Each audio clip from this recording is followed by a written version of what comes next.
hurry. I'll tell my mom first. Yes, Noor. I'll wait here. Mom and I will be playing fireworks in front of the house with Cherry tonight. Why not, Mom? Just for a while, Mom. No, tomorrow morning. You'll oversleep until the evening, Mom. Just for a while. No. Close the door. Sleep. Come on. Grandma will keep you company. Yes. Come on, Grandma.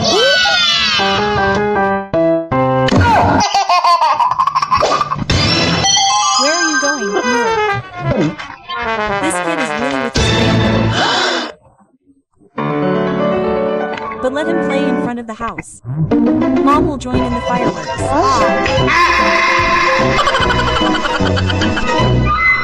Yeah.